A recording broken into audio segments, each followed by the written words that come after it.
ನಾನು ಅನೀಸ್ ಕೋಸರಿ SKSF ಕರ್ನಾಟಕ ರಾಜ್ಯ ಇದರ ಪ್ರಧಾನ ಕಾರ್ಯದರ್ಶಿ.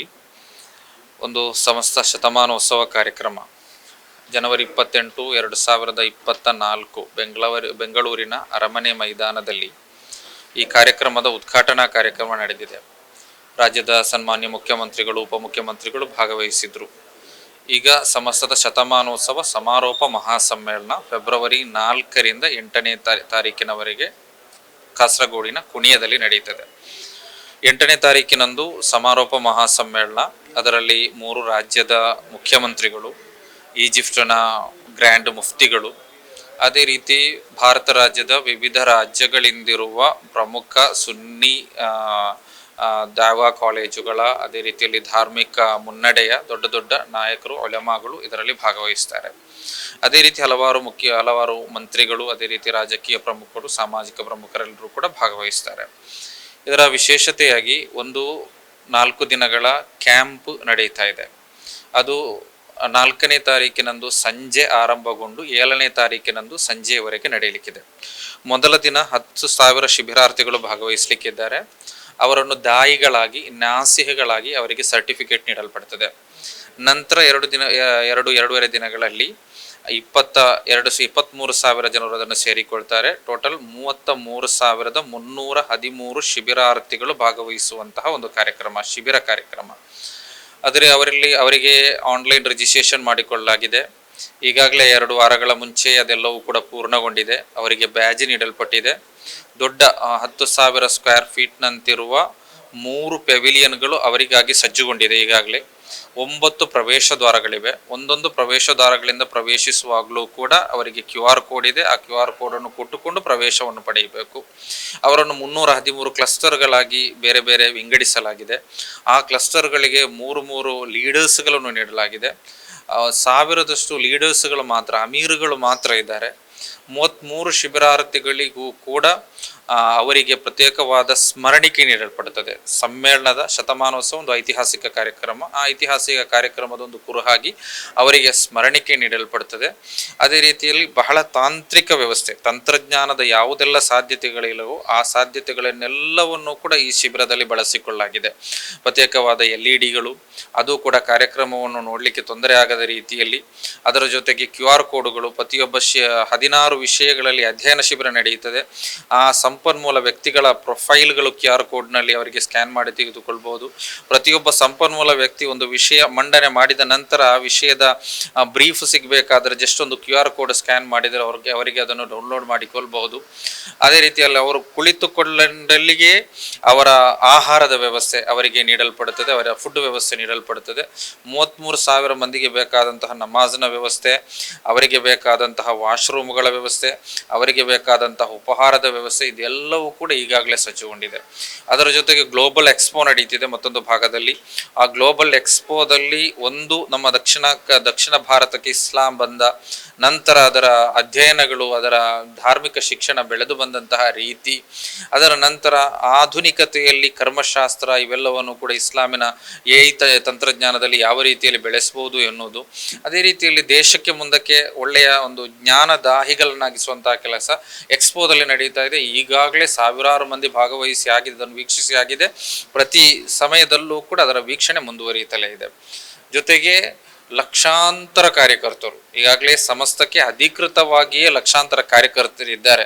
100ನೇ ವಾರ್ಷಿಕ ಅಂತ ಹೇಳುವಾಗ ಅವರು ಬಂದೇ ಬರ್ತಾರೆ. ಈಗ SKSF-ನಲ್ಲಿ 3 ಲಕ್ಷಕ್ಕಿಂತಲೂ ಅಧಿಕ ಸದಸ್ಯರಿದ್ದಾರೆ. ಅದೇ ರೀತಿಯಲ್ಲಿ SOS-ನಲ್ಲಿದ್ದಾರೆ. ಅದೇ ರೀತಿಯಲ್ಲಿ 11 ಲಕ್ಷ ವಿದ್ಯಾರ್ಥಿಗಳ ಪೋಷಕರಿದ್ದಾರೆ. 12 ಲಕ್ಷ ವಿದ್ಯಾರ್ಥಿಗಳು, 12 ಲಕ್ಷ ವಿದ್ಯಾರ್ಥಿಗಳ ಪೋಷಕರಿದ್ದಾರೆ. ಅದರ ಜೊತೆಗೆ ಅಧ್ಯಾಪಕರುಗಳಿದ್ದಾರೆ, ಮೊಹಲ್ಲಾ ಕಮಿಟಿಗಳಿವೆ. ಹೀಗೆ ಹಲವಾರು ರೀತಿಯಲ್ಲಿ ಈ ದಕ್ಷಿಣ ಭಾರತದ ಜನರ ಜೀವನದಲ್ಲಿ ಹಾಸುಹೊಕ್ಕಾದಂತಹ ಒಂದು ಸಂಘಟನೆ. ಆ ಸಂಘಟನೆಯ ಪ್ರಮುಖರು, ಅದರ ಅನುಯಾಯಿಗಳು ಎಲ್ಲರೂ ಕೂಡ ಭಾಗವಹಿಸುವಂತಹ ಒಂದು ಐತಿಹಾಸಿಕ ಕಾರ್ಯಕ್ರಮ. ಆ ಕಾರ್ಯಕ್ರಮಕ್ಕೆ ಎಲ್ಲರನ್ನೂ ಕೂಡ, ದೀನಿ ಸ್ನೇಹಿಗಳನ್ನೆಲ್ಲರನ್ನೂ ಕೂಡ ಆ ಕಾರ್ಯಕ್ರಮಕ್ಕೆ ಆಹ್ವಾನಿಸ್ತೇವೆ. ಅದೇ ರೀತಿ ಹಲವಾರು ಸಾಮಾಜಿಕ ಕಾರ್ಯಕ್ರಮಗಳನ್ನು ಕೂಡ ಈಗಾಗಲೇ ಸಮಸ್ತದ ಅಧೀನದ ಪೋಷಕ ಘಟಕಗಳು ನಡೆಸ್ತಾ ಇದೆ. ನಮ್ಮ ದಕ್ಷಿಣ ಕನ್ನಡ ಜಿಲ್ಲೆಯಲ್ಲಿಯೇ 26 ಆ್ಯಂಬುಲೆನ್ಸ್ಗಳಿವೆ. ಆ 26 ಆ್ಯಂಬುಲೆನ್ಸ್ಗಳು ಕೂಡ ಇವತ್ತು ಸಮ್ಮೇಳನ ನಗರಕ್ಕೆ ಹೋಗ್ತಾ ಇದೆ. ಇಲ್ಲಿಂದ ಒಟ್ಟಾಗಿ ಹೋಗ್ತಾ ಇದೆ ಅಲ್ಲಿ ಸೇವೆ ನಿರ್ವಹಿಸಲಿಕ್ಕೆ. ಅದು ನಮ್ಮ ಜಿಲ್ಲೆಯದು ಮಾತ್ರ, ಬಾಕಿ ಹಲವಾರು ಜಿಲ್ಲೆಯದು ಬೇಕಾದಷ್ಟು ಅಲ್ಲಿಗೆ ಬರುತ್ತದೆ. ಒಂದು ದೊಡ್ಡ ವ್ಯವಸ್ಥೆ, ಕಾಣಲಿಕ್ಕೆ ಕಣ್ತುಂಬಿಸಿಕೊಳ್ಳಲಿಕ್ಕೆ ಒಂದು ಅದ್ಭುತವಾದ ವ್ಯವಸ್ಥೆ, ಅದರ ಜೊತೆಗೆ ಅಷ್ಟೇ ಆಧ್ಯಾತ್ಮಿಕ ಅನುಭೂತಿಯನ್ನು ಕೂಡ ನೀಡುವಂತಹ ಒಂದು ಕಾರ್ಯಕ್ರಮ. ಹಲವಾರು ಪ್ರವಾದಿ ಕುಟುಂಬಕ್ಕೆ ಸೇರಿದವರು, ಒಳಮಾಗಳು ಎಲ್ಲರೂ ಸೇರುವಂತಹ ಒಂದು ದೊಡ್ಡ ಕಾರ್ಯಕ್ರಮ. ಎಲ್ಲರನ್ನೂ ಕೂಡ ಆ ಕಾರ್ಯಕ್ರಮಕ್ಕೆ ಪ್ರೀತಿಯಿಂದ ಈಗಾಗಲೇ ಅದರ ಒಳಮಾಗಳು ಆಹ್ವಾನಿಸಿದ್ದಾರೆ. ನಾವು ಕೂಡ ಯುವ ಜನರನ್ನು, ವಿದ್ಯಾರ್ಥಿಗಳನ್ನು, ಜ್ಞಾನದಾಯಿಗಳನ್ನೆಲ್ಲರನ್ನು ಕೂಡ ಆ ಕಾರ್ಯಕ್ರಮಕ್ಕೆ ಆಹ್ವಾನಿಸ್ತಾ ಇದ್ದೇವೆ. ಶಿಬಿರದಲ್ಲಿ 16 ಅಧ್ಯಯನ ವಿಷಯಗಳಿವೆ. ಅದು ಗಿನ್ನಿಸ್ ದಾಖಲೆಗೆ ಸೇರ್ತದೆ. ಗಿನ್ನಿಸ್ ದಾಖಲೆಗೆ ಅಂತ ಹೇಳಿದ್ರೆ 33,000, ಇಷ್ಟೊಂದು ದೊಡ್ಡ ಸಂಖ್ಯೆಯ ಜನರಿಗೆ ಈ ರೀತಿಯ ಶಿಬಿರ ನಡೆಸಿದ್ದು ಭಾರತದ ಇತಿಹಾಸದಲ್ಲೆಲ್ಲ, ಜಗತ್ತಿನಲ್ಲೇ ಇಲ್ಲ, ಸಾಧ್ಯ ಆಗಲಿಲ್ಲ. ಈ ತನಕ ಯಾವುದೇ ದಾಖಲೆಗಳಿಲ್ಲ. ಆದುದರಿಂದ ಇದನ್ನು ಗಿನ್ನಿಸ್ ದಾಖಲೆಗೆ ಸೇರ್ಪಡಿಸಲಿಕ್ಕೆ ಬೇಕಾದಂತಹ ಪ್ರೊಸೀಜರ್ಗಳನ್ನು ನಾವು ಈಗಾಗಲೇ ಮೂವ್ ಮಾಡಿದ್ದೇವೆ. ಅದು ಅವರದನ್ನು ವೀಕ್ಷಿಸ್ತಾರೆ. ಅದಕ್ಕೆ ಬೇಕಾದಂತಹ ವ್ಯವಸ್ಥೆಯನ್ನು ನಾವು ಅಲ್ಲಿ ಮಾಡಿಟ್ಟಿದ್ದೇವೆ. ಪ್ರತಿಯೊಂದು ಕಾರ್ನರ್ನಲ್ಲೂ ಕೂಡ CCTV ಇಟ್ಟಿದ್ದೇವೆ. ಆನ್ಲೈನ್ ರಿಜಿಸ್ಟ್ರೇಷನ್ ಇದೆ. ಎಲ್ಲವೂ ಕೂಡ ಆನ್ಲೈನ್ ಆಗಿ ನಡೀತದೆ.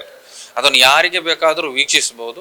ಅಧಿಕೃತರಿಗೆ ಅದನ್ನು ವೀಕ್ಷಿಸಲಿಕ್ಕೆ ಬೇಕಾದಂತಹ ಆಕ್ಸೆಸ್ ಅನ್ನು ಕೂಡ ಮಾಡಿಕೊಡಲಾಗಿದೆ. ಎಲ್ಲ ಅದಕ್ಕೆ ಬೇಕಾದಂತಹ ಇನಿಷಿಯಲ್ ಪ್ರೊಸೀಜರ್ಸ್ ಏನಿದೆ ಅದೆಲ್ಲವನ್ನು ಕೂಡ ಪೂರ್ತೀಕರಿಸಿದ್ದಾರೆ. ಅದರಲ್ಲಿ ಯಾರು ರಿಜಿಸ್ಟ್ರೇಷನ್ ಮಾಡಿಕೊಂಡಿದ್ದಾರೋ ಆ ರಿಜಿಸ್ಟ್ರೇಷನ್ ಮಾಡಿಕೊಂಡವರನ್ನು ನಂತರ ಫಸ್ಟ್ಗೆ ಒಂದು ರಿಜಿಸ್ಟ್ರೇಷನ್ ಪ್ರೊಸೀಜರ್ ನಡೆಯಿತು. ನಂತರ ಅದಕ್ಕೊಂದು ವೆರಿಫಿಕೇಶನ್ ಇಟ್ಕೊಳ್ಳಾಯಿತು.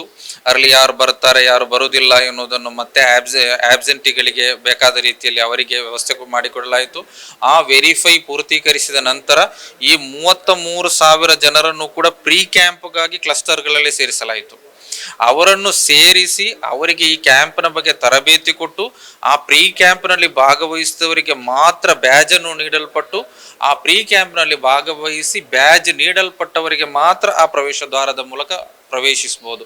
ಅಲ್ಲದವರ QR ಕೋಡ್ ಸ್ಕ್ಯಾನ್ ಆಗಲ್ಲ.